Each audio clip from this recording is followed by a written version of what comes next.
richest Americans of all time all started out as small business owners. They went from SMB to industry tycoon, and here's how you can follow their principles to grow your business. Now, the story of John Pierpont Morgan starts a little differently than most of the other people on our list. He's one of the few people that wasn't initially born a very poor immigrant in the early 1900s. Pierpont was born into a prominent banking family, with his dad a high figure in both the United States and in England. His father, Junius Morgan, had built the most powerful transatlantic financial network that financed many of the industrial activities of the 19th century. He financed governments and international trade. Now, he used his prestige to jumpstart his son, John Pierpont's career in New York, getting him roles at prominent financial institutions, and eventually connecting him with highly respected Philadelphia-based financier, Anthony Drexel. Now, this gave JP instant credibility, and they created the company Drexel Morgan & Co., a bank focused on bringing London capital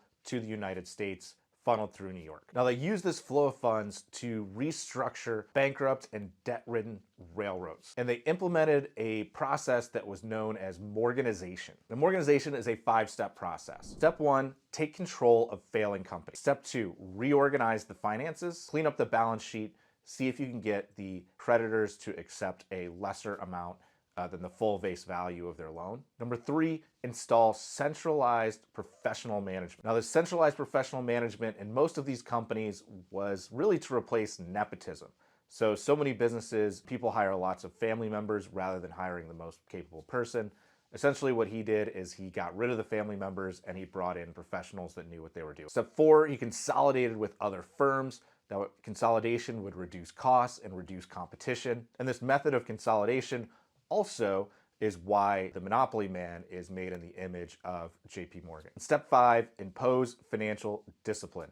Count every penny, track every expense, drive down costs. So Morgan wasn't just a banker that lent out money. He was a banker that reshaped the businesses that he invested in. He rose to prominence by picking up the pieces of the railroad bubble bust. Similar to the tech boom and bust that we all know and the AI boom and bust that we might or might not be going through right now.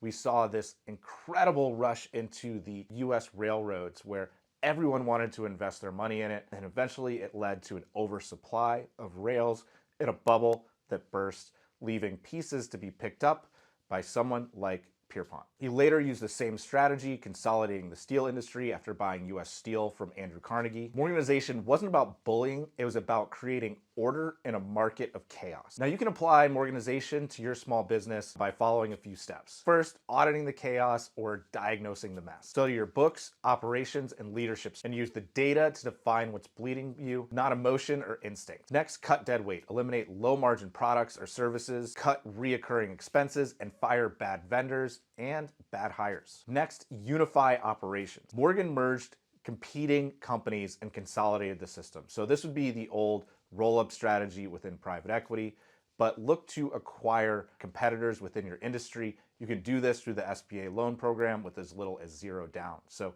you can buy a competitor within your industry without having to put any money down. You've got up to $5 million that you can use on your SBA loan balance. And once you acquire the company, you need to make sure you consolidate it, bringing everything into one CRM, one point of sale, combining all the systems into one. Now, Morgan, he installed professional management, replacing nepotism, and that's something that can be really hard for a lot of small business owners.